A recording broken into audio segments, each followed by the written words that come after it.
할렐루야. 아멘. 할렐루야. 예, 화창한 봄날입니다. 어떻게 지난 한 주간 평안하셨습니까? 오늘 각 가정에서 예배드리고 계신 우리 모든 성도님들도 한 주간 평안하셨는지 참 궁금합니다. 우리 옆에 계신 분들과 함께 한번 사랑으로 한번 인사하십시다. 사랑하고 축복합니다. 예. 자, 우리 앞뒤로도 한번 보시고 인사하실까요? 사랑하고 축복합니다. 예. 우리가 설교를 말씀을 나누기 전에 여러분들과 함께 보고 싶은 영상이 하나 있습니다. 이 시간 영상을 보고 말씀을 함께 나누도록 하겠습니다. 지금 보시는 이 화면, 사흘 전 인천의 한 대형마트 사무실인데요. 두 손을 모으고 고개를 푹 수그린 채 서 있는 두 사람. 30대 아버지와 그의 12살 아들입니다. 이들은 해당 마트에서 우유와 사과 같은 먹을 것을 훔치다가 적발이 됐는데요. 너무 배가 고파서 물건을 훔쳤다고 털어놓은 이들 부자에게 잠시 뒤 놀라운 일들이 벌어집니다. 김세로 기자의 보도 함께 보시겠습니다. 지난 10일 오후 4시 무렵 인천의 한 마트 식품 매장으로 가방을 맨 어린 아이와 한 남성이 걸어옵니다. 구석진 곳에서 잠시 머뭇거리는가 싶더니 아이가 맨 가방을 열어 몰래 물건을 담습니다. 이들은 34살 아버지와 12살 아들. 그런데 이들의 어설픈 절도는 CCTV를 보고 있던 마트 직원에게 금세 발각됐습니다. 아버지는 몸을 벌벌 떨면서 땀을 흘리면서 계속 용서해달라고 사죄를 구하고 있는 상황이었습니다. 신고를 받은 경찰이 도착하자 아버지는 고개를 숙였습니다. 아들의 가방에서 나온 물품은 우유 2팩과 사과 6개, 그리고 마실 것 몇 개가 전부였습니다. 금액으로 따지면 대략 1만 원 안팎. 이 남성은 너무 배고픈 나머지 해선 안 될 일을 했다며 눈물을 흘렸습니다. 그리고 기초생활대상 수급자로 선정이 돼 있지만 내 가족이 생계를 유지하기에는 상당히 힘든 상태였습니다. 택시를 몰던 남성은 당뇨와 갑상선 질병을 앓고 있었고 몸이 아파 6달 동안 일을 하지 못했다고 털어놨습니다. 살고 있는 임대 아파트엔 홀어머니와 7살 난 둘째 아들이 기다리고 있었습니다. 사연을 들은 마트 주인은 처벌을 원치 않는다고 말했습니다.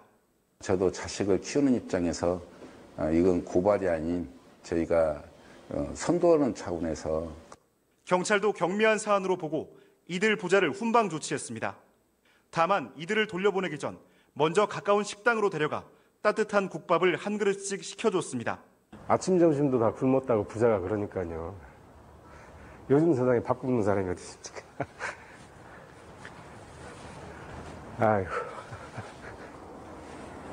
그런데 잠시 뒤 회색 옷을 입은 한 남성이 음식점 안으로 들어오더니 느닷없이 하얀 봉투 하나를 이들 부자의 식탁 위에 던지듯 내려놓은 뒤 그대로 밖으로 나갑니다.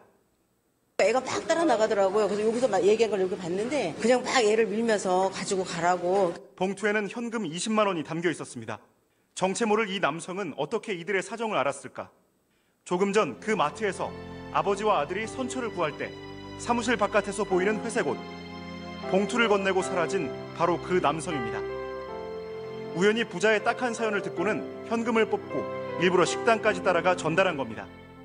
두 부자한테 큰 용기가 됐을 거라 생각합니다. 아직 사회가 메마르지 않았고 열심히 살려고 노력만 한다면 가장 고마운 분이시죠. 경찰이 감사장을 전달하려고 이 회색 옷의 중년 남성을 수소문했지만 끝내 찾진 못했습니다. 경찰은 행정복지센터를 통해 아버지의 일자리를 알선하고 아들에게는 무료 급식 카드를 받을 수 있도록 도왔습니다. 또 마트 주인은 이들 부자에게 쌀과 생필품을 지원하겠다는 뜻을 전했습니다. MBC 뉴스 김세로입니다.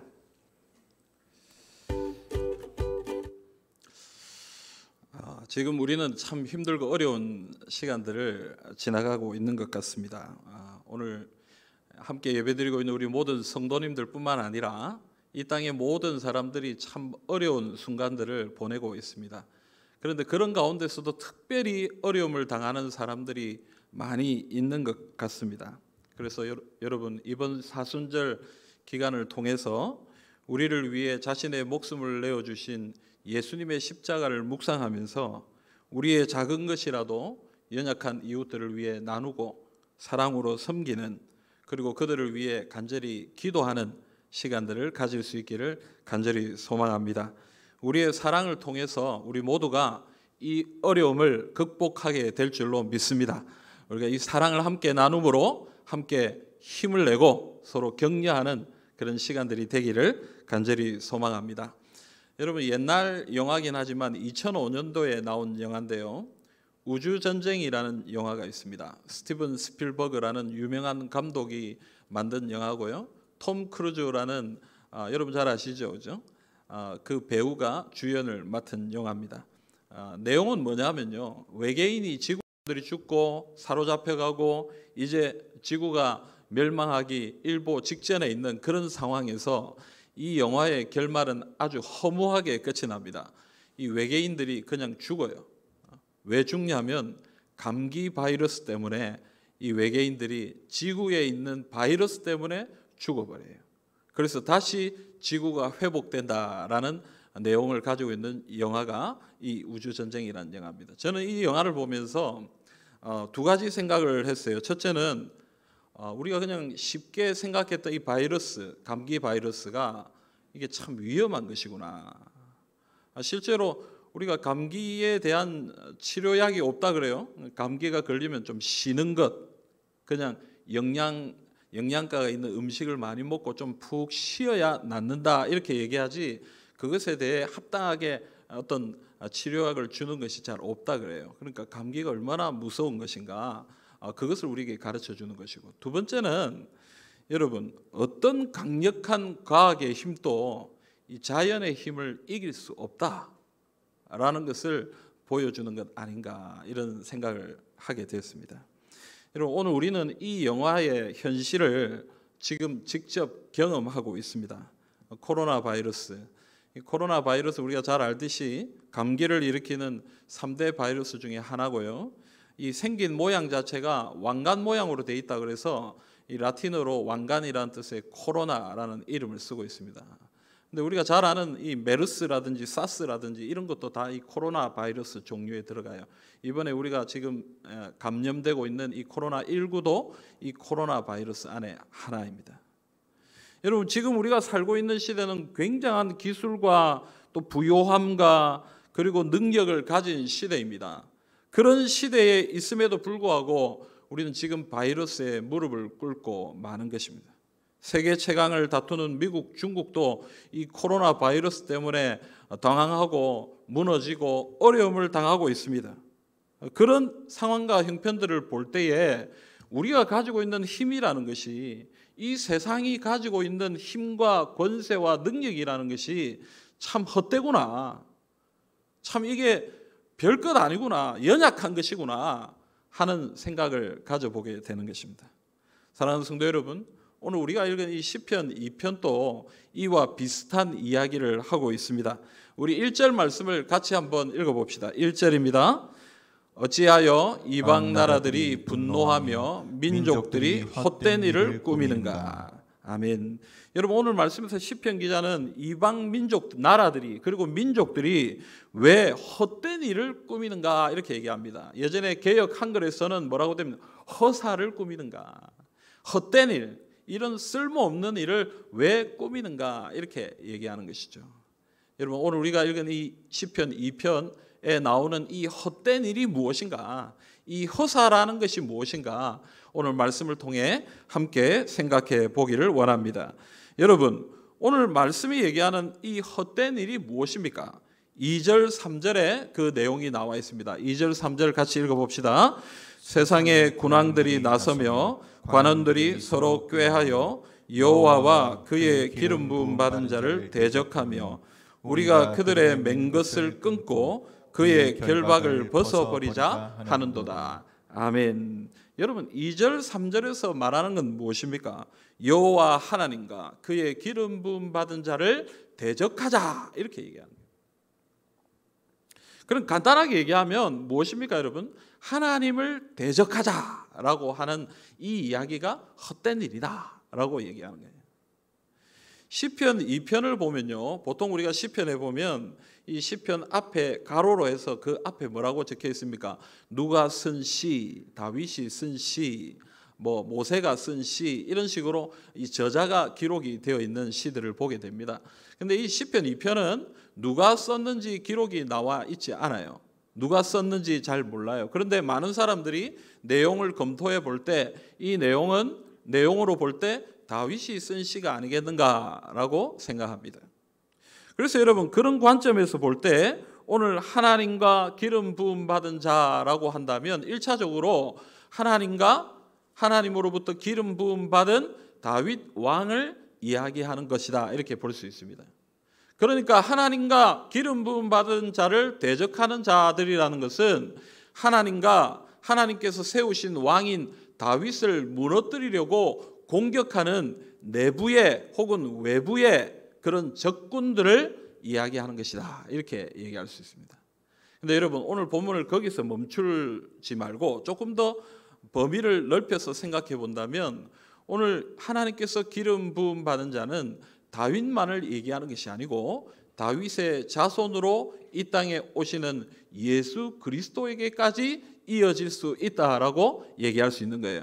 그러니까 여러분 무슨 말입니까? 하나님과 이 땅에 구원의 역사를 이루신 예수님 그분을 대적하는 자, 그 대적자들에 대한 이야기다라고 볼 수 있습니다. 여러분 이 세상 권세는요 하나님과 예수님을 대적합니다. 그래서 3절에서 말씀하는 것처럼 그들은 뭐라고 얘기하냐면 하나님과 사람의 관계를 맨 것과 결박되었다 이렇게 얘기합니다.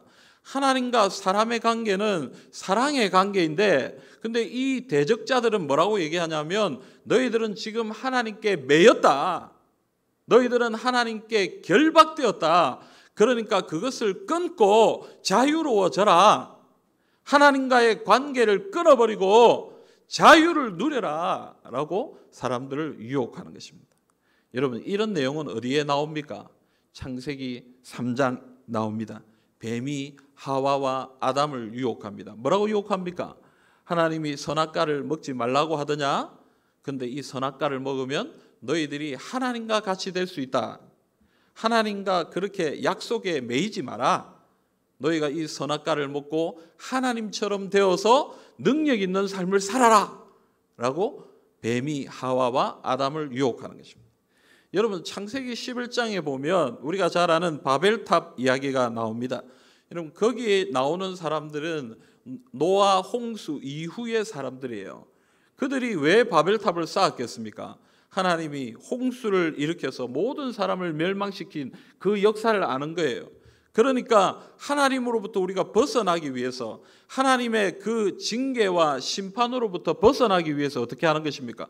저 높은 바벨탑을 쌓았습니다. 하늘에까지 하나님에게까지 이르자.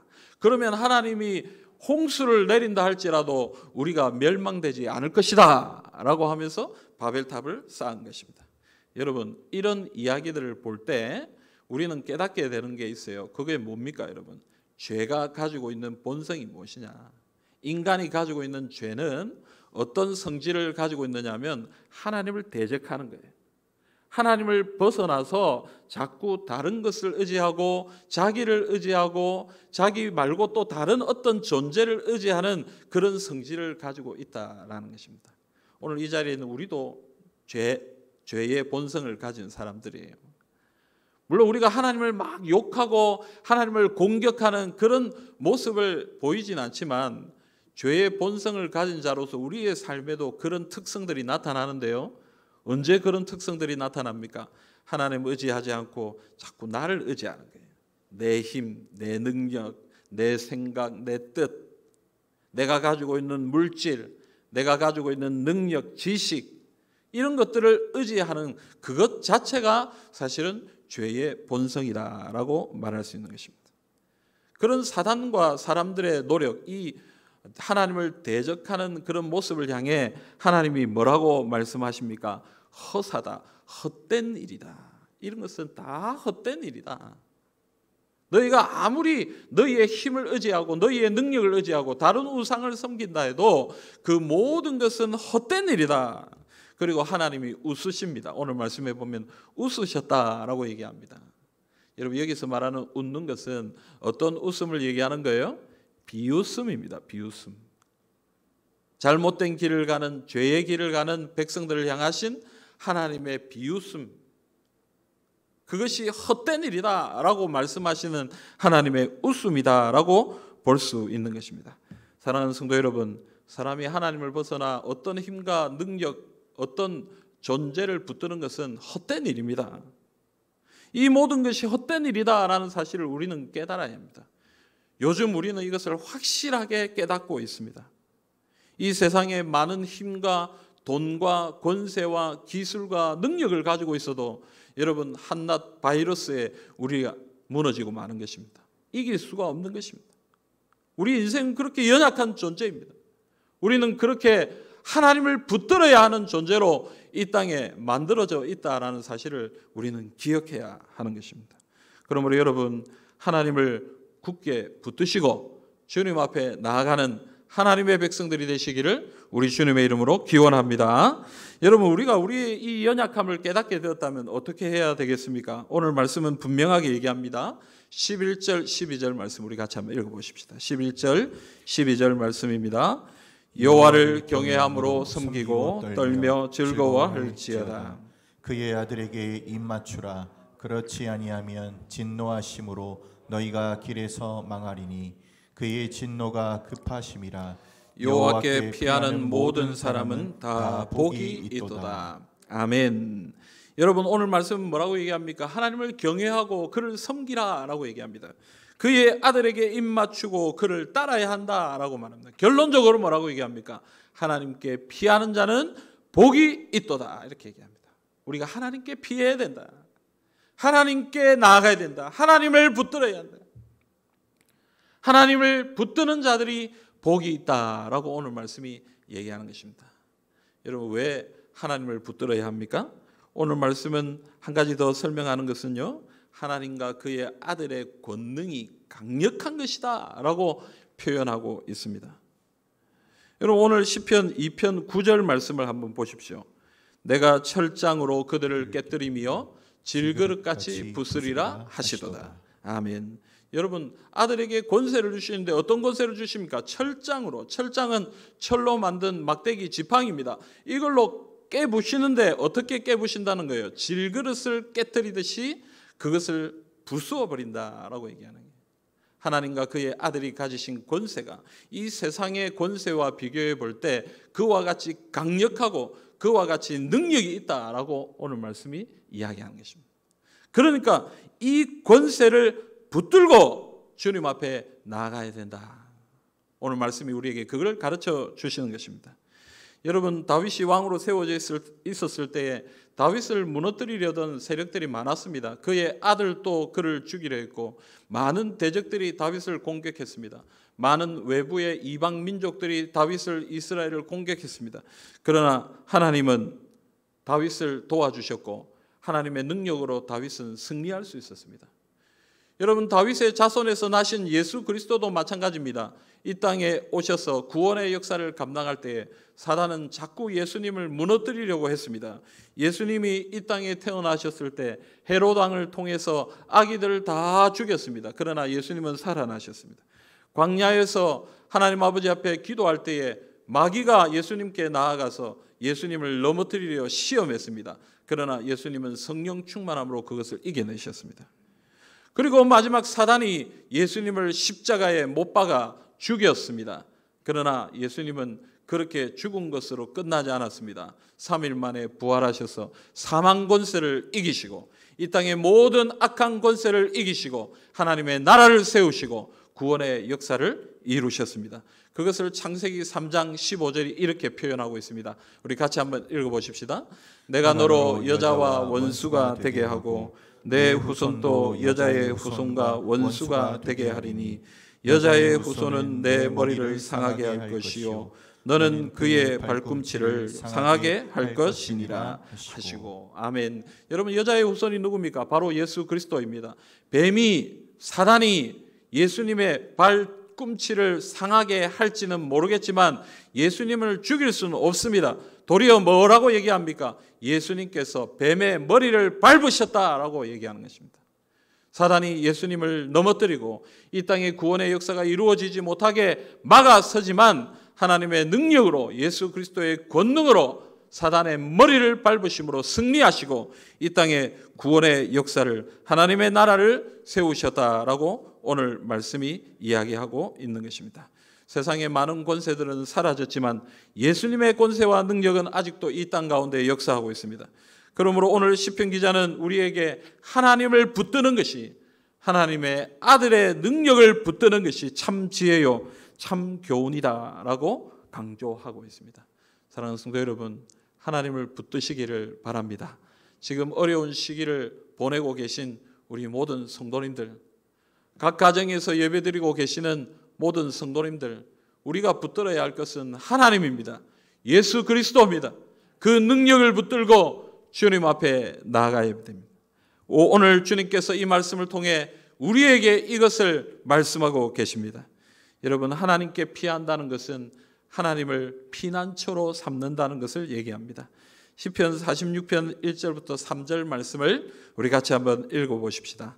같이 믿음으로 크게 한번 읽읍시다. 하나님은 우리의 피난처시요 힘이시니 환난 중에 만날 큰 도움이시라. 그러므로 땅이 변하든지 산이 흔들려 바다 가운데에 빠지든지 바닷물이 솟아나고 뛰놀든지 그것이 넘침으로 산이 흔들릴지라도 우리는 두려워하지 아니하리로다. 아멘. 여러분, 하나님 우리의 피난처가 되십니다. 우리의 힘이 되십니다. 우리의 만날 큰 도움이 되십니다. 그 하나님을 붙들 때에 땅이 변하고 산이 흔들리고 바다 가운데 빠지고 바닷물이 솟아나고 뛰놀고 넘치고 산이 흔들릴지라도 우리는 두려워하지 아니하고 믿음으로 주님 앞에 나아갈 수 있게 되는 것입니다. 사랑하는 성도 여러분, 하나님을 붙드시기를 바랍니다. 하나님을 피난처로 삼으시고 예수 그리스도를 우리의 피난처로 삼으시고 믿음으로 담대하게 나아가시는 주님의 백성들이 다 되시기를 바랍니다. 여러분, 오늘 우리가 읽은 말씀에 보면 이 하나님의 기름 부음 받은 자, 이 예수 그리스도 그분의 강력함에 대해서 이야기했습니다. 근데 오늘 말씀은 이 강력함에 대해서 이야기할 때 이 철장과 질그릇에 비유해서 표현을 했습니다. 근데 여러분, 요한계시록 말씀을 보면요, 이 철장으로 표현한 그 능력, 그 주님의 능력이 그 주님에게만 있는 것이 아니라 오늘 우리에게도 주어진다라고 얘기하고 있습니다. 요한계시록 2장 26절 27절 말씀입니다. 같이 읽어보십시다. 이기는 자와 끝까지 내 일을 지키는 그에게 만국을 다스리는 권세를 주리니 그가 철장을 가지고 저희를 다스려 질그릇 깨뜨리는 것과 같이 하리라. 나도 내 아버지께 받은 것이 그러하니라. 아멘. 여러분, 이것은 두아디라 교회에게 주신 말씀입니다. 성도들에게 주신 말씀이시죠. 끝까지 주님의 일을 섬기는 자들에게 이와 같은 철장 같은 그런 능력과 힘과 권세를 주시겠다. 그래서 이 세상에 너희를 방해하고 너희를 두렵게 하고 너희를 공격하는 그 모든 세력들을 질그릇같이 부숴버리는 그런 능력을 너희에게 주겠다. 이렇게 얘기하고 있습니다. 그러므로 여러분, 우리가 주님을 의지하고 나아갈 때에, 믿음으로 주님을 바라보며 나아갈 때에 하나님께서 우리에게 이 철장과 같은 이런 능력과 힘을 주시는 줄 믿으시길 바랍니다. 그리고 이 힘을, 이 능력을 붙들고 주님 앞에 나아가시기를 간절히 소망합니다. 근데 여러분, 오늘 우리가 이 말씀을 생각하면서 한 가지 좀 살펴야 될 것이 있습니다. 그게 무엇입니까? 오늘 비록 시편 2편에서는 이 하나님의 기름 부음 받은 자, 즉 예수 그리스도의 권세를 철장으로 비유했지만 우리 예수님은 이 땅에 오셔서 철장과 같은 무기로 이 땅을 공격하신 적은 없습니다. 많은 사람들이 이 땅에 올 메시아를 아주 강력한 그런 힘을 가진 존재가 올 것이다라고 생각했습니다. 그래서 로마로부터 이스라엘을 구원할 그런 능력이 있는 사람이 이 땅에 올 것이다라고 생각했어요. 그러나 예수님은 그런 모습으로 오시지 않았습니다. 그런 능력 있는 그런 영웅의 모습으로 이 땅에 오시지 않았어요. 그냥 연약한 목수의 아들로, 어쩌면 많은 사람들이 그저 눈여겨보지 않을 그런 연약한 보잘것없는 그런 인간의 몸을 입고 이 땅에 오셨습니다. 그리고 이 땅에서 사역하실 때에도 여전히 그는 무기를 가지고 공격하는 그런 강력한 모습을 보이지 않았습니다. 그가 행하였던 일들은, 그 모습은 어떤 것이었습니까? 자기를 내어주는 것이었고 자기의 모든 것을 다른 사람들 위해 나누어 주는 것이었습니다. 심지어 그는 자신의 생명까지 십자가를 지면서 많은 사람들을 구원하시기 위해 자기의 생명까지 내어놓는, 그래서 십자가 그 흉악한 형틀에서 죽임을 당하는 그런 나약한 모습으로 그의 삶을 마무리하셨습니다. 그러나 여러분, 그 이후의 일들을 한번 살펴보십시오.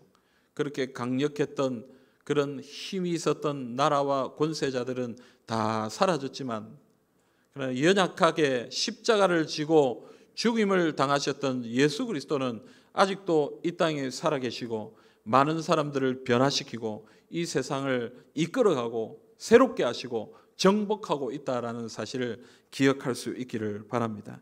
여러분, 많은 강력한 능력으로 이 세상을 변화시킬 수 없습니다. 예수 그리스도의 십자가의 사랑, 주님의 사랑, 그 사랑만이 이 땅을 변화시키고 이 땅을 새롭게 하는 것입니다.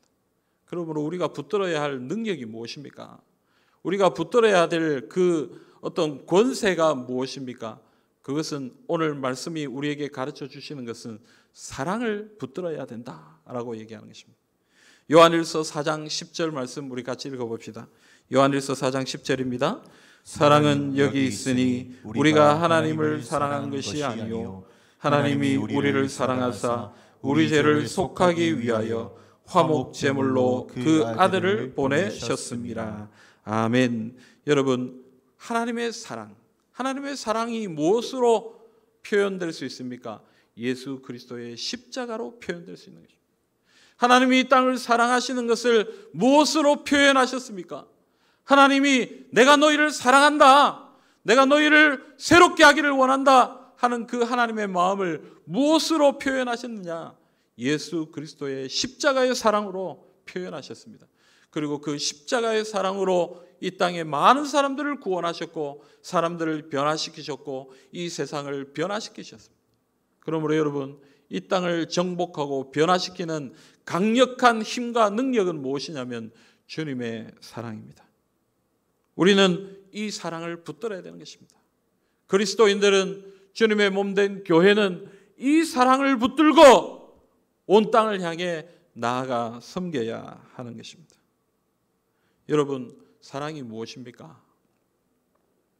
앞서 우리가 이 영상을 보고 마음에 우리의 것을 나누어야 되겠다, 함께 섬겨야 되겠다, 좋은 것을 해야 돼, 좋은 일을 해야 되겠다.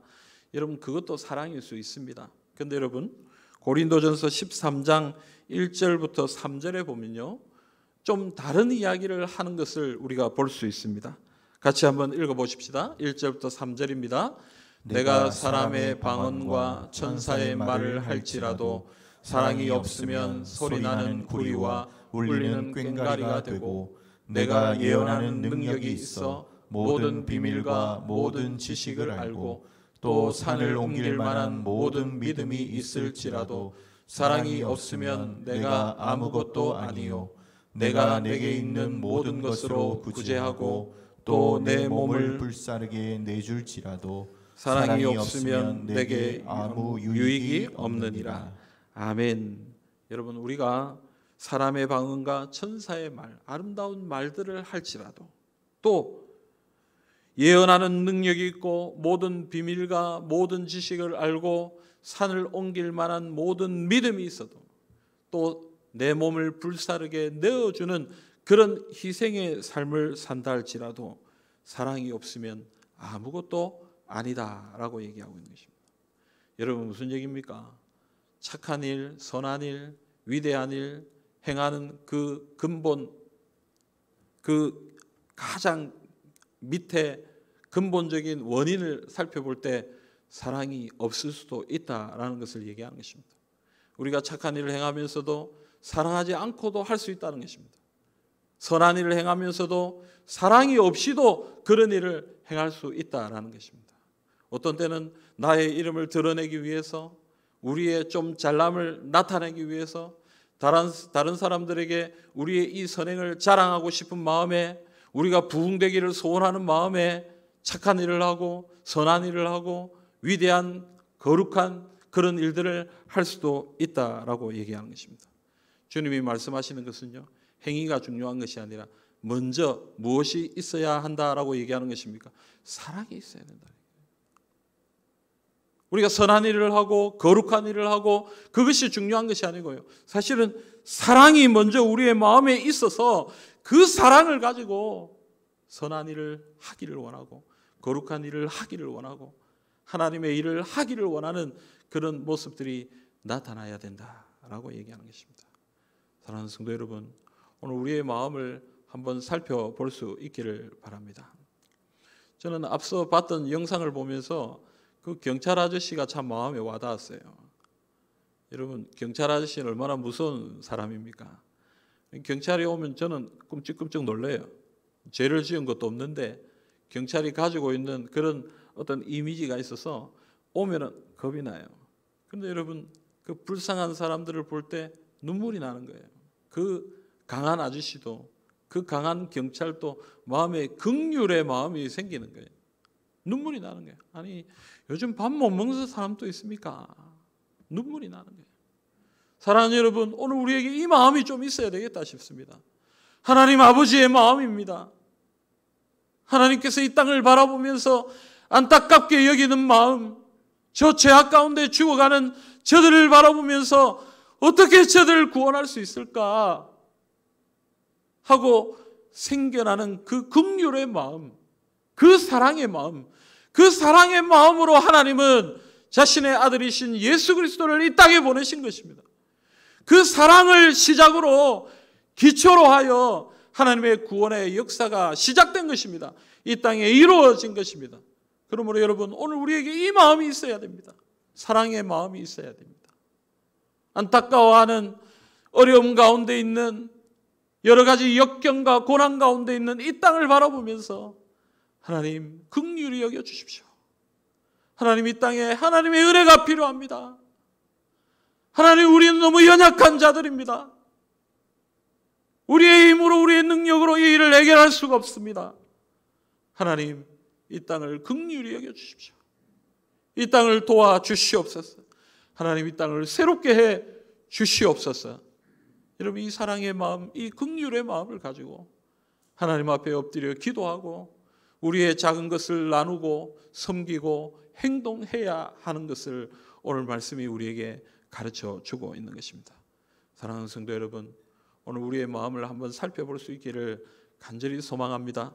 우리에게 이 사랑이 있습니까? 주님의 사랑이 있습니까? 정말 옆에 있는 형제자매들을 사랑하는 마음이 있습니까? 우리 교회를 사랑하는 마음이 있습니까? 이 나라와 이 민족, 온 땅을 바라보며 사랑하는 마음이 있습니까? 예수 그리스도, 우리 하나님은 우리를 사랑하셔서 이 땅에 오셔서 십자가를 져 주셨습니다.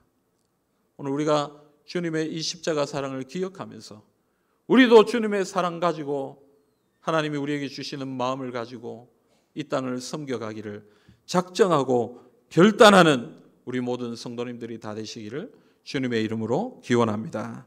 사랑하는 성도 여러분, 사순절 기간을 보내며 주님의 십자가를 묵상할 수 있기를 바랍니다.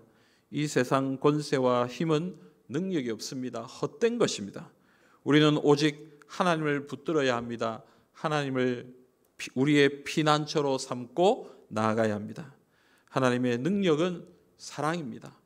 우리가 붙들어야 할 하나님의 능력은 이 사랑, 십자가의 사랑인 것을 여러분 꼭 기억하시고 이 십자가의 사랑으로 이 땅을, 또 우리 옆에 계시는 많은 사람들을 사랑으로 섬기고 또 기도하고 또 후원하고 돕는 주님의 백성들, 하나님의 백성들이 다 되시기를 우리 주님의 이름으로 기원합니다.